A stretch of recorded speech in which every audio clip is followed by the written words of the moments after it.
बोलिए भारत माता की। आवाज जोर से नहीं आई, पीछे वाले नारा नहीं लगा रहे हैं। बोलिए भारत माता की, भारत माता की, छत्तीसगढ़ महातारी की। माननीय आपके प्रदेश अध्यक्ष जी कह रहे थे कि यहाँ पर आकर खोखली भाषण नहीं, कम से कम एक पुष्ट वादा होना चाहिए। तो मैं कहना चाहता हूँ, नीलाम हो रहे खंडहर को ठिकाना नहीं बनाते, सच सच कहते हैं, बहाना नहीं बनाते। ये भारतीय जनता पार्टी की हमारी सरकार थी 15 साल में, जिन लोगों ने 2 लाख से ज्यादा लोगों को नियमित किया। हमने हर प्रकार का प्रयास किया।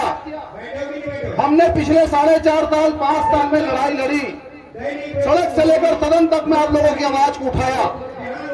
लेकिन जिसको काका कह रहे थे, वो काका नहीं, वास्तव में वो डाका है। वो वास्तव में माफियाओं का, भूमाफियाओं का खाका है। ऐसा व्यक्ति जो यहाँ पर मुख्यमंत्री बनकर 4.5 साल 5 साल हो गए। राजधर्म क्या होता है, जनता के प्रति जवाबदेही क्या होती है, इससे दूर दूर तक लेना देना नहीं है। उस कोरोना काल में भी मैं आप लोगों के बीच में आया था, जब मैंने देखा था कि बहुत सारी हमारी जो स्वास्थ्य कर्मचारी बहनों, उनका गर्भपात हुआ, बहुत सारे लोगों की मौत हुई। सरकार की तरफ से एक भी मुआवजा नहीं दिया गया, लेकिन लखीमपुर खीरी में राजनीति चमकाना था, 50-50 लाख का मुआवजा बांट कर आए। कर्मचारियों से ऐसा लगता है भूपेश बघेल जी का पुराना याराना है, पुरानी दुश्मनी है, हर किसी को देने की बात कर रहे हैं। लेकिन कर्मचारियों को जब देने की बात आती है, तमाम प्रकार का लोकतंत्र के हत्यारों का वो चेहरा दिखाया जाता है, वो विभक्त चेहरा दिखाया जाता है, इसकी कल्पना हम लोगों ने नहीं की। कर्मचारियों को सड़क पर ला दिया गया, और तो और जो सड़क था जिसपे हम धरना देते थे, उसको भी 20 किलोमीटर लाकर यहाँ पर फेंक दिया गया, ताकि आप लोग की आवाज को सुन ना सके। कोई मीडिया कर्मी दिख रहा है यहाँ पे? कोई सुनने वाला है? नहीं है। 23 साल के इतिहास में पहली बार ऐसा हो रहा है कि धरना स्थल को 20 किलोमीटर लाकर यहाँ पर फेंका गया, ताकि कर्मचारी यहाँ पर आकर चिल्लाता रहे। सारे मीडिया कर्मी को बोल दिया गया, कोई जाकर स्वास्थ्य कर्मचारियों के आंदोलन को कवर नहीं करेगा। जनसंपर्क के अधिकारियों ने सारे मीडिया कर्मियों को धमकाकर चमकाकर बंधक बनाया हुआ है। ये हाल प्रदेश में चल रहा है। हम उम्मीद करते हैं उन लोगों से जिन लोगों को 71 सीट का हमने राजा बनाया था। 4.5 साल 5 साल में विकास किसका हुआ? विकास हुआ समीर बिश्नोई जैसे IAS का, विकास हुआ सौम्या चौरसिया जैसे उनको सचिव का, विकास हुआ समीर बिश्नोई जैसे उनके IAS का, जिसके घर से 4-4 किलो सोना निकलता है। इस प्रदेश का जल जंगल जमीन सबको बेच दिया गया। रेती से लेकर खेती से लेकर कोयला सबकी दलाली की गई। प्रदेश की महिलाएं सुरक्षित नहीं है। 6,000 से ज्यादा मामले छत्तीसगढ़ में अकेले महिलाओं के साथ में हुआ है। और कहते हैं भूपेश से तो भरोसा है। किस बात का भरोसा मैं करूं?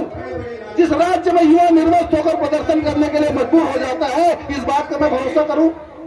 मैं इस बात का भरोसा करूं जहां पर एक विधवा राजधानी में खड़े होकर अपना सर उड़ा देती है और हम मुख नहीं करते, इस बात का भरोसा करूं?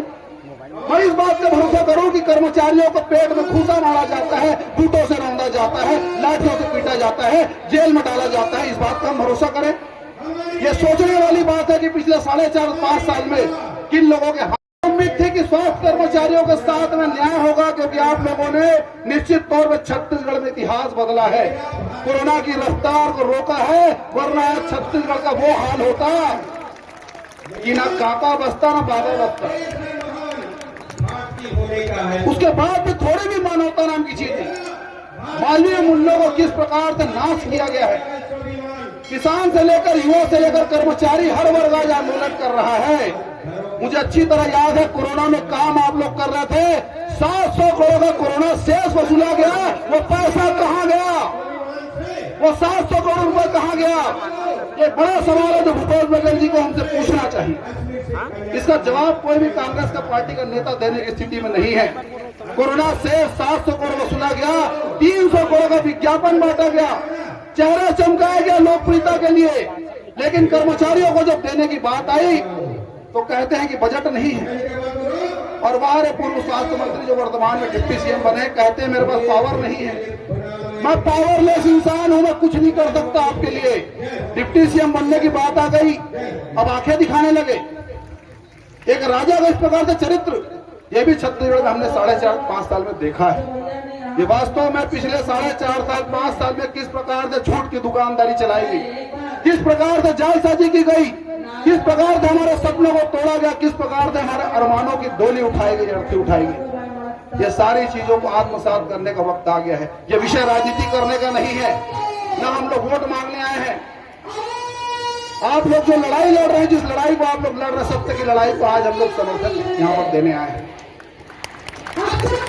क्योंकि सत्य परेशान हो सकता है, पराजित नहीं हो सकता, ये कहते हैं सुनते हैं, लेकिन ऐसा लगता है कि सत्य परेशान भी हुआ है और छत्तीसगढ़ में पराजित भी होने जा रहा है। क्योंकि छत्तीसगढ़ में रावण राज चल रहा है। लगातार कर्मचारियों को गला दबाया गया, लगातार कर्मचारियों को जेल में डाला गया, लगातार हमारे नेताओं को परेशान किया गया।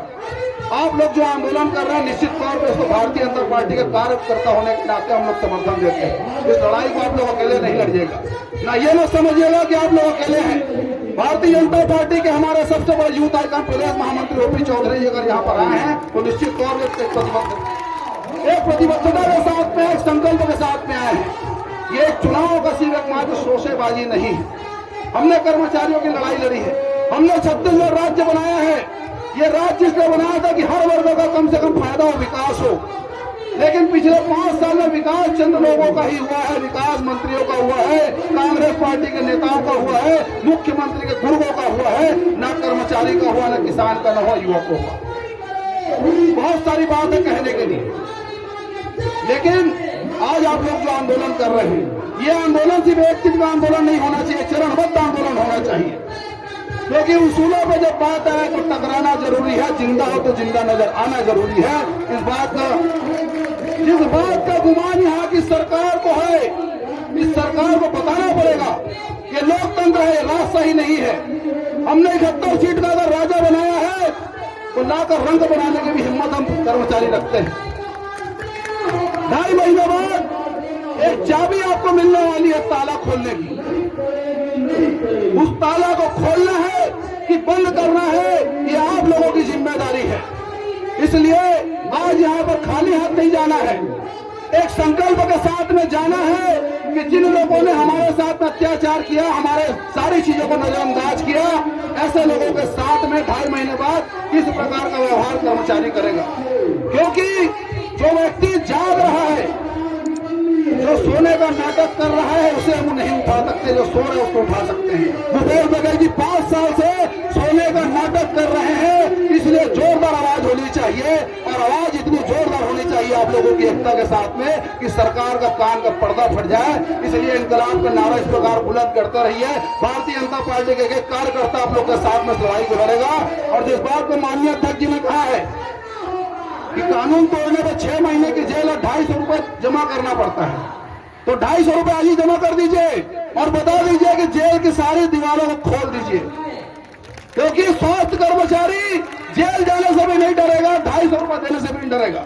आज ही जमा कर दीजिए, कोई दिक्कत की बात नहीं है। और जेल आप लोग अकेले भी नहीं जाएंगे।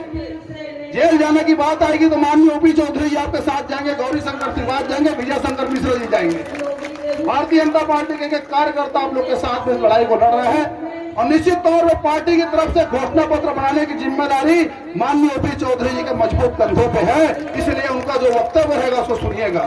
आप लोगों की सारी दर्द को, आप लोगों के सारे चीख को, आप लोगों की पुकार को, आप लोगों की आह को निश्चित तौर पर समाहित करेंगे। इस लड़ाई को लड़ेंगे, एक दृढ़ संकल्प के साथ में लड़ेंगे। इस बात का भरोसा आप लोगों को दिलाता हूँ। जय हिंद, जय भारत, जय छत्तीसगढ़।